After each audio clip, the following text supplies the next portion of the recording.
And the Oscar goes to Parasite. Parasite. Bong Joon-ho.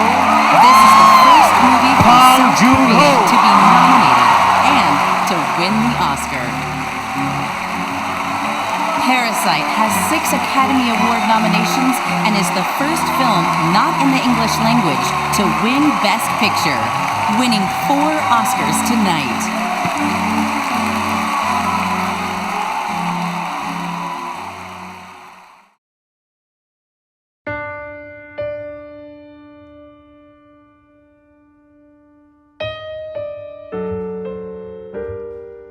Bong Joon-ho's 2019 thriller comedy Parasite made its way into the history books when it became the first ever foreign movie to claim the Academy Award for the Best Picture in 2020. Despite having a language barrier, Parasite managed to reside with audiences worldwide due to its implementation of visual storytelling. Today, we will look into the basic elements of filmmaking that made Parasite into the success that it is.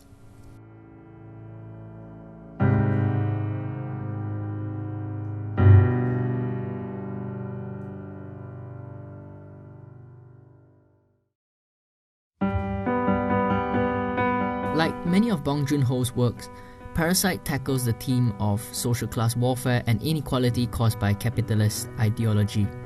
The film's genre is comedy and thriller, 2 drastically different genres that were brilliantly sewn into the narrative of the film. The comedy genre is defined as a work of humor and amusement which can induce laughter among the audience. On the other hand, thrillers are films that incite tension and suspense. Audiences feel excitement, anxiety, and anticipation. Despite being drastically different genres, Parasite contrasts comedy and thriller in a way that is almost identical to the contrast between the rich and the poor. In the film, we follow the Kim family living in poverty, who uses their wits and craftiness to scam their way into employment by another wealthy family, the Parks. The plot of the film is so simple and direct, but director Bong Joon-ho manages to make it feel quite artistic and aesthetically pleasing, as if there were deeper meaning within its lore than what is presented on the surface. How does he do that?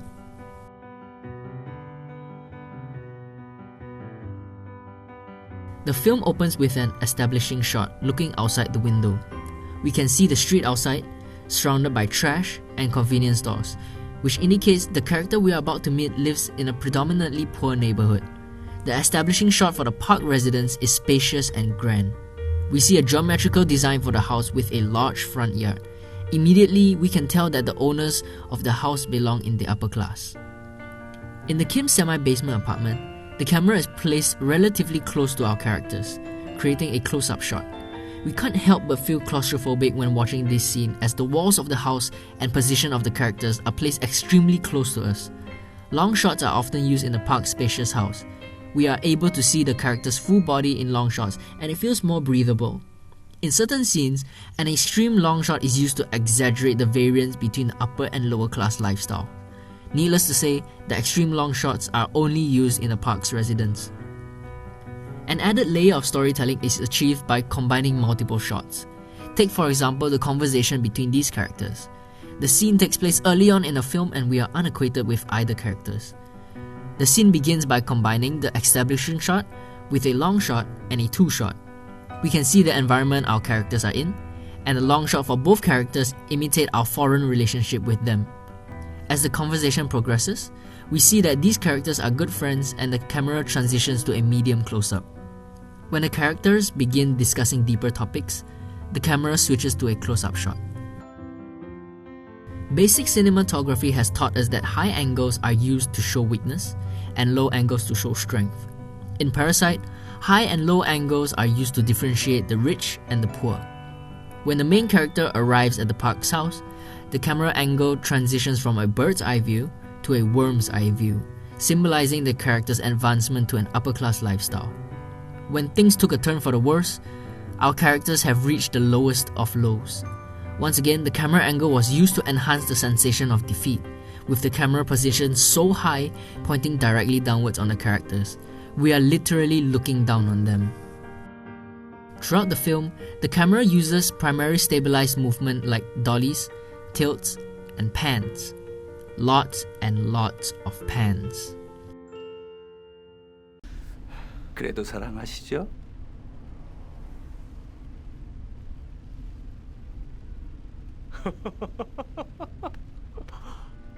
Because the majority of the film uses a stationary camera, when the film changed its pace in the climax, revealing the underground bunker, the handheld movement of the camera made the scene ever so horrifying.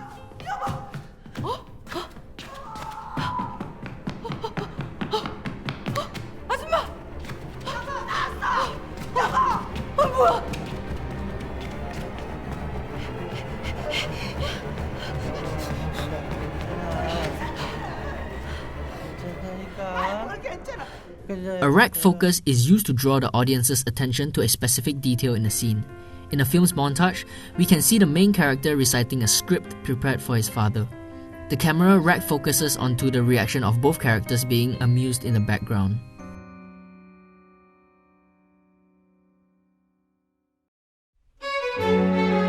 Motivated lighting, which imitates existing light sources in reality, is used for the Kim family.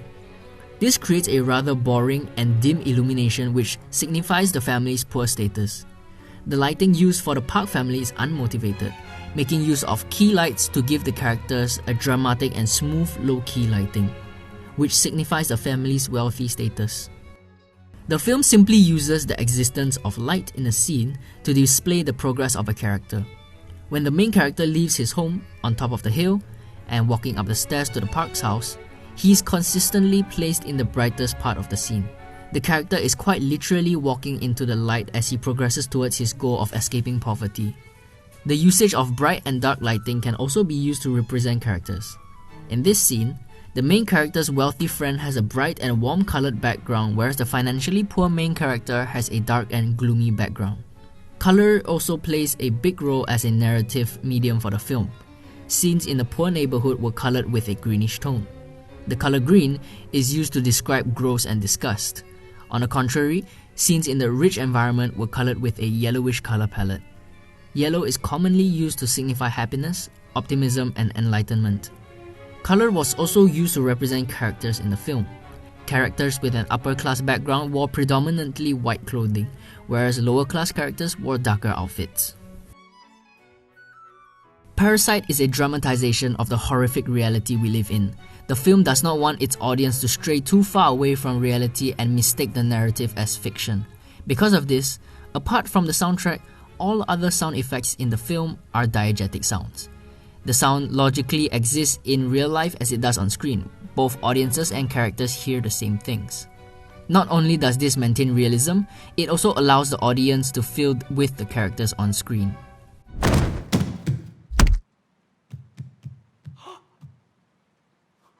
Musical scores and soundtracks are examples of non-diegetic sounds.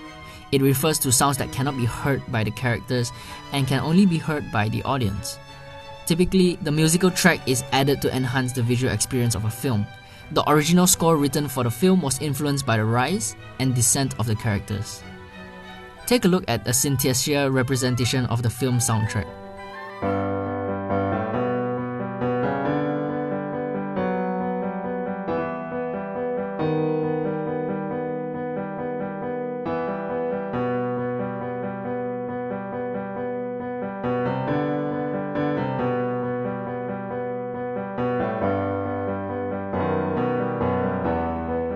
The timbre of the score is identical to a staircase leading upwards, and just like the character's demise in the film, the timbre falls back down. The setting of a scene can provide the necessary details of a character or narrative. In Parasite, the setting tells a story of its own, contributing to the bigger picture.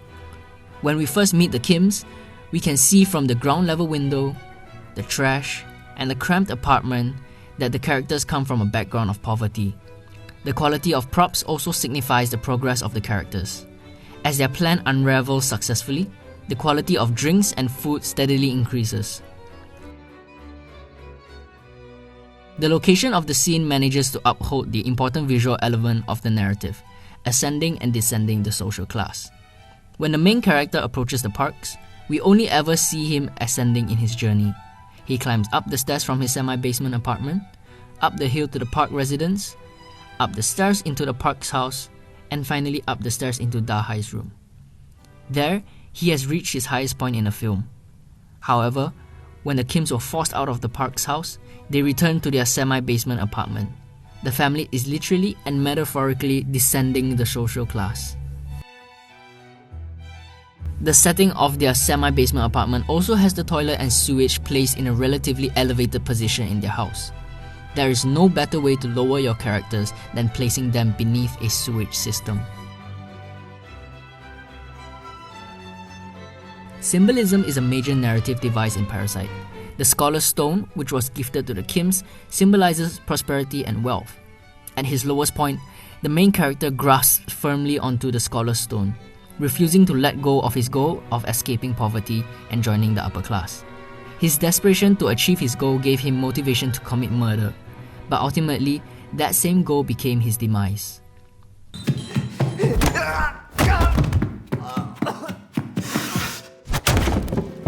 Smell is also used to distinguish the social class of the characters. The difference of high and low social status is distinct between good and bad smell.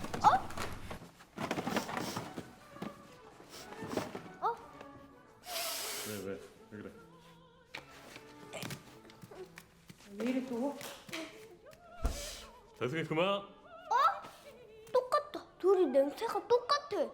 Another recurring motive in the film is crossing lines.